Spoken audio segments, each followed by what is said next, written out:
Hello दोस्तों, स्वागत है आप सभी का आपके अपने चैनल रोमन इंस्टीट्यूट पर। आज की ये वीडियो 12th क्लास फिजिक्स की रहेगी और फिजिक्स में हमारे एक न्यूमेरिकल्स की सीरीज चल रही थी। याद हो, बोर्ड परीक्षा 2021 के लिए में 70 न्यूमेरिकल्स, एक्चुअली में क्या था कि वो 100 न्यूमेरिकल्स की सीरीज थी। बाद में मैंने उन छोटे छोटे न्यूमेरिकल्स को एक में जोड़कर तो उन 100 न्यूमेरिकल्स को मैंने 70 न्यूमेरिकल्स में कन्वर्ट कर दिया था, जिसमें से मैं आपको 6 पार्ट दे चुका हूँ सॉल्यूशन के साथ में, यानी कि 60 तक प्रश्न करा दिए थे। लास्ट में मैंने एक पार्ट दिया था जिसमें मैंने आपको 61 से 70 तक के प्रश्नों का PDF दी थी, राइट। तो मतलब ये है कि जो आपके 61 से लेकर 70 तक के प्रश्न हैं उनका सॉल्यूशन नहीं मिला है आपको, राइट।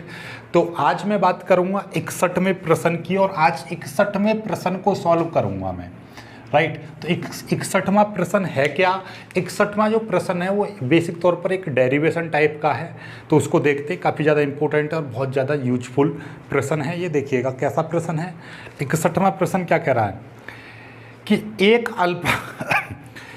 अल्फा कण V वोल्ट के विभवांतर से गुजरकर एक नाभिक जिसका परमाणु क्रमांक Z से टकराता है, यदि कण की नाभिक के निकटतम पहुंचने की दूरी r0 है तो सिद्ध करो r0 बराबर इतने एंगस्ट्रॉम। यानी कि आपको प्रूफ क्या करना है वो मैं आपको बता दे रहा हूँ।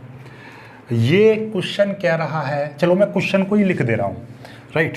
तो क्वेश्चन लिख दे रहा हूँ ताकि आपको ज़्यादा बेटर समझ में आएगा, राइट। चिंता करने की कोई ज़रूरत नहीं है। इस क्वेश्चन को आप लोग लिख लीजिएगा। एक अल्फा कण V वोल्ट के विभवांतर से गुजरकर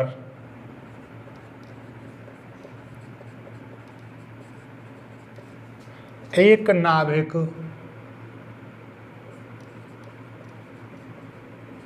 जिसका परमाणु क्रमांक Z से टकराता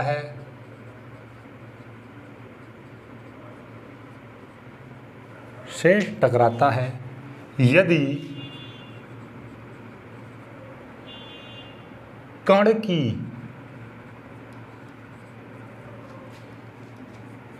नाभिक के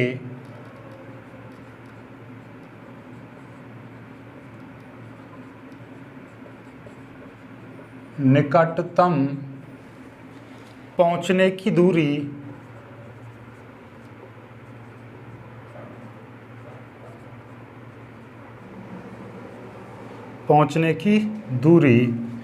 r0 हो तो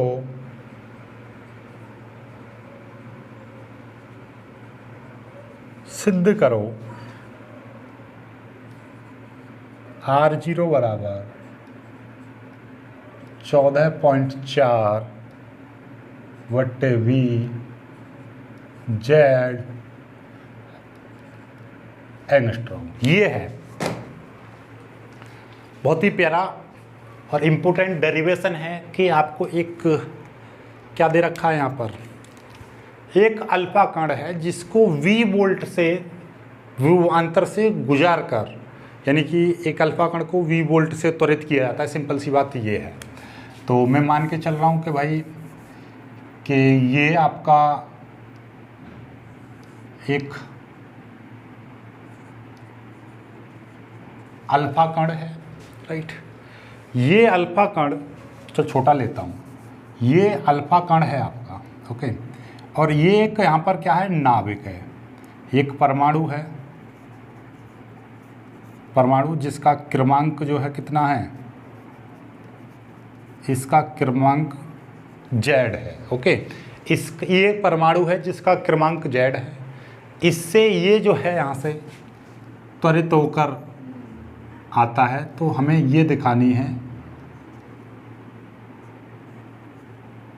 कि इसकी जो दूरी है वो हमने मान ली r, राइट। तो यहाँ से यहाँ तक की जो दूरी है वो r0 है।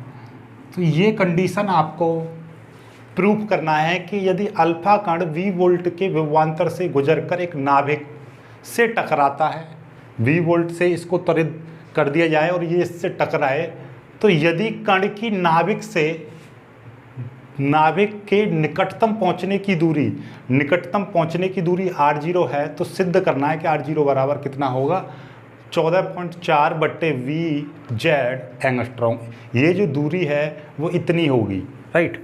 तो ऐसा समझ लीजिए कि भैया ये नाभिक है, यहाँ पर ये अल्फा कण है, इस तरीके से ये दौड़ रहा है, तो इससे टकराने से पहले इसकी जो निकटतम दूरी है वो r0 कितनी होगी, वो इतनी होगी। ये आपको प्रूफ करना है।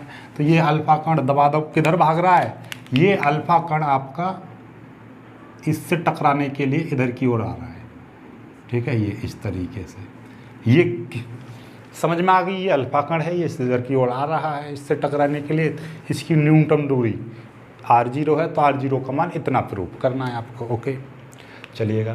तो भाई सीधे हम बात करते हैं अल्फा कण पर, पहले बात करते हैं इस पर, ये परमाणु पर आवेश कितना होगा। तो यहाँ पे लिख देंगे, चूंकि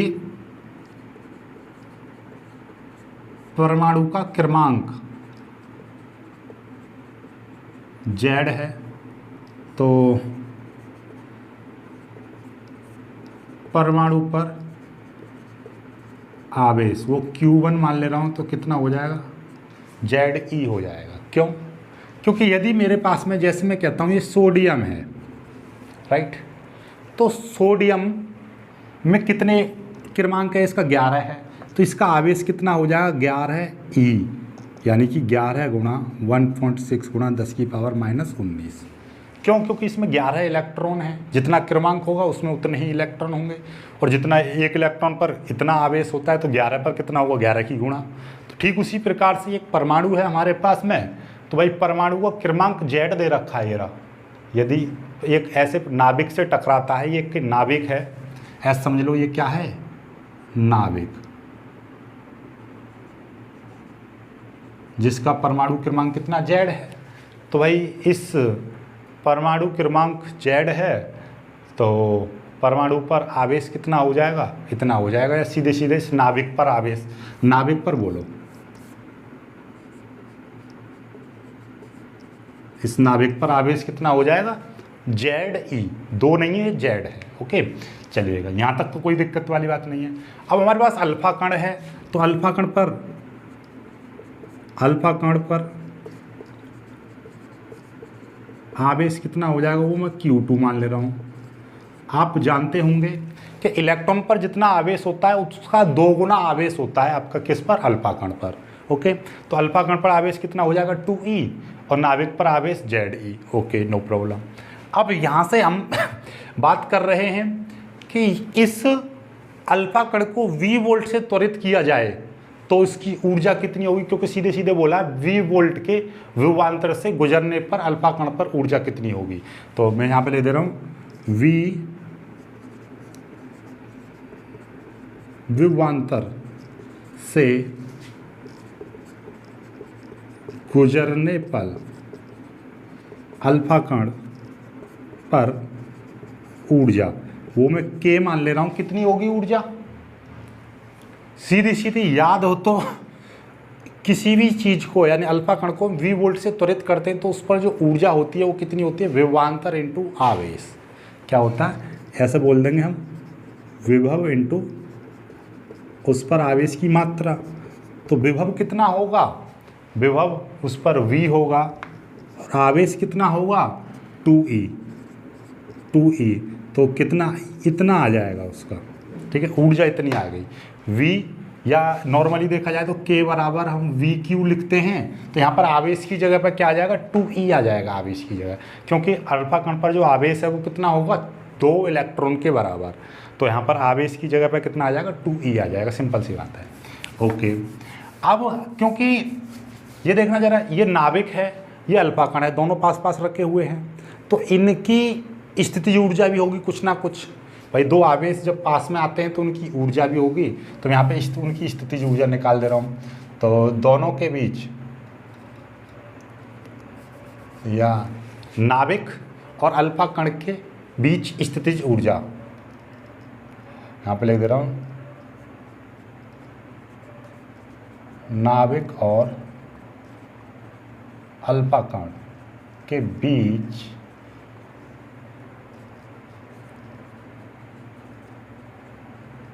स्थितिज ऊर्जा। नॉर्मली स्थितिज ऊर्जा का फॉर्मूला क्या होता है भाई, U बराबर 1/4πε0 Q1 Q2 अपॉन R,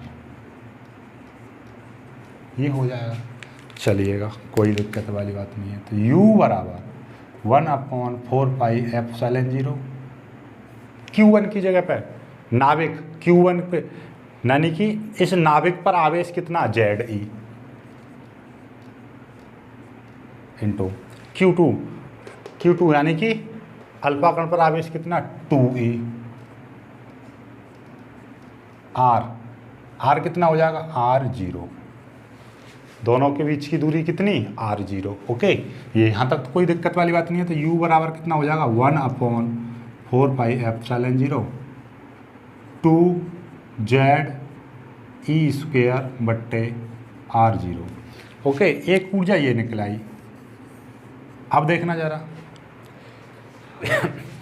यहाँ तक तो कोई दिक्कत हुई नहीं है। ओके, ये उसकी ऊर्जा हो गई, यानी कि V विभवांतर से गुजरने पर अल्फा कण पर ऊर्जा, या अल्फा कण की गतिज ऊर्जा बोल सकते हैं हम इसको। क्या हो जाएगी ये, अल्फा कण की गतिज ऊर्जा, ये स्थितिज ऊर्जा हो गई।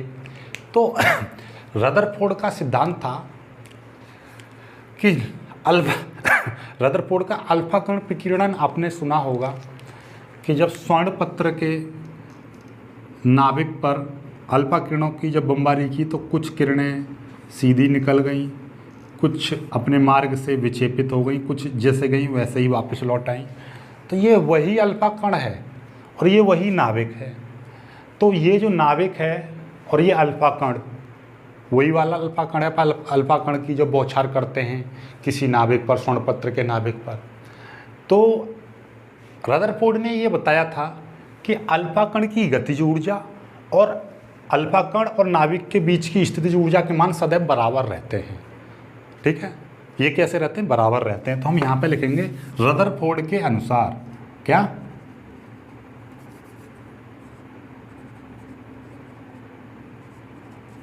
रदरफोर्ड के अनुसार, रदरफोर्ड ने क्या बताई थी कि अल्फा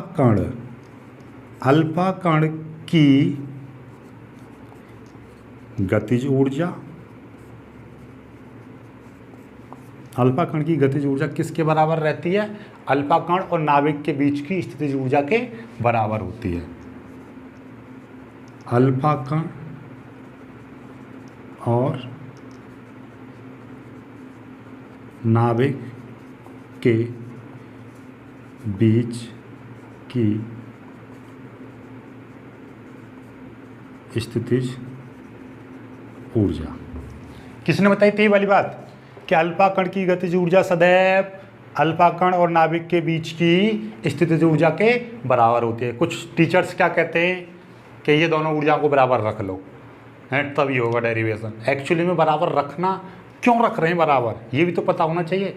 ये रदरफोर्ड ने बताया था कि जब किसी परमाणु के नाभिक पर अल्फा किरणों की बमबारी की जाती है या अल्फा किरणों की बौछार की जाती है तो जो अल्फा कण विक्षेपित हो जाता है, अल्फा कण उस नाभिक कैसा होता है, पॉजिटिव होता है, अल्फा कण भी पॉजिटिव होता है। तो पॉजिटिव के बीच में क्या प्रतिकर्षण लगता है, तो ये प्रतिकर्षित हो जाता है। तो प्रतिकर्षित होने पर इसकी जितनी भी ऊर्जा इसमें आती है तो वो ऊर्जा कहाँ से आई, प्रतिकर्षण के कारण। और प्रतिकर्षण पर जो ऊर्जा लगती है वो कौन सी लगेगी, स्थितिज ऊर्जा। तो भैया ये नाभिक है, नाभिक से यहाँ से कोई एक अल्फा कण आ रहा है, ये टकराया, टकराने के बाद यहाँ पर चला गया, तो यही जो इसकी स्थिति चेंज हुई, स्थितिज ऊर्जा ही किस में कन्वर्ट हो गई, इसकी गतिज ऊर्जा में कन्वर्ट हो जाती है।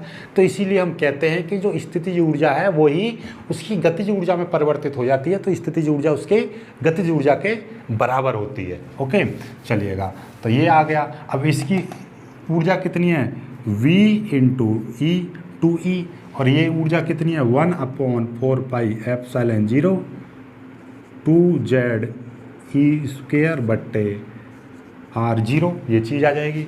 हमको R0 बराबर ये चीज़ प्रूफ करना था, कोई बात नहीं, हो जाएगा। R0 को इधर ले जाऊँगा और ये सारी चीज़ इधर पहुँचा दूँगा, तो R0 बराबर क्या आ जाएगा, 1/4πε0 2ze² बट्टे v2e आ जाएगा। ओके, चलिएगा अब देखिएगा, हम इसको काट देंगे हम, 2 से ये 2 कट जाएगा और ये 2 कट गया, और क्या है, और आपका e² से ये e कट जाएगा, तो बचेगा क्या, ये बचेगा 1/4πε0, यहाँ पे बचेगा ze बट्टे v, ये बचेगा। ओके, चलिएगा मैं यहाँ पे इसको सॉल्व कर दूँगा। R0 बराबर 1/4πε0 और ze बट्टे v, इतना बचा। इतने की वैल्यू होती है, कितनी होती है, 9 गुणा 10 की पावर 9 गुणा, ये इस e की वैल्यू रख दूंगा 1.6 गुणा 10 की पावर -19, ठीक है, ये आ गया। और ये z बट्टे v, ये अलग लिख दिया मैंने, ये वाला z यहाँ पे लिख दिया, ये v आ गया यहाँ पर। इसको सॉल्व करेंगे तो कितना हो जाएगा, 16 नंबर 144, 14.4 गुणा 10 की पावर -10 बचेगा। देखिएगा 1.6 की मल्टीप्लाई 9 में करूँगा तो 14.4 आ जाएगा, 10 की पावर 9 है प्लस की ये माइनस के 19, तो कितने बचेंगे, इतने गुणा z बट्टे v, इतना मीटर आ जाएगा, ये इतने मीटर। और हमको एंगस्ट्रॉन्ग में चाहिए, तो भैया यही चीज़ एंगस्ट्रॉन्ग बदल जाएगी, तो R0 बराबर क्या आ जाएगा, R0 बराबर 14.4 z बट्टे v, और ये आ जाएगा एंगस्ट्रॉन्ग, ये आ गया 14.4 z बट्टे v, यही चीज़। या उस रूप का लिखना चाहो 14.4 z बट्टे v एंगस्ट्रॉन्ग, ये आ गया। समझ में आएगी बात। ये आप यहाँ से भी काट सकते हो कि 2 से 2 काट दो, ई से ये वाला ई काट दो, तो क्या 1/4πε0 z ई बट्टे R0 इधर चला जाएगा, तो v इधर आ जाएगा। समझ में आएगी होगी बात, ठीक है। जिसको नहीं समझ में आया है उनको मैं फिर से एक बार बता दे रहा हूँ, यहाँ से ना समझ में आया हो तो उनको मैं एक बार और बता दे रहा हूँ, क्या कि भाई साहब ये वाली चीज़ हमने नीचे पहुँचा दी, ये वाली चीज़ हमने यहाँ पहुँचा दी, और ये तो R0 बराबर 1/4πε0 2ze² बट्टे v इंटू 2e, ये आ गया। अब 2 से ये वाला 2 कट गया, स्क्वायर से ये e कट गया, तो बचेगा क्या, 1/4πε0 z e बट्टे v, ये बचेगा, ठीक है। ये यहाँ पर लिख दिया, ये लिख दिया, इसको मैं इसको आगे लिख दे रहा हूँ e को, और z को पीछे लिख दे रहा हूँ लोग, ठीक है। अब तो सही है, ताकि आपको पता रहे कि इसकी वैल्यू, एक तो इसकी वैल्यू का इस्तेमाल किया गया है और एक ई का इस्तेमाल किया गया है, ये बाकी सॉल्व किया है। आई होप कि आपको ये समझ में आ गया होगा। समझ में आ गया है तो वीडियो को लाइक करना है, अपने दोस्तों के साथ शेयर करना है, और जो बच्चे नए हैं वो चैनल को सब्सक्राइब जरूर कर लेना। मिलेंगे एक खूबसूरत वीडियो में, तब तक के लिए बाय बाय, जय हिंद।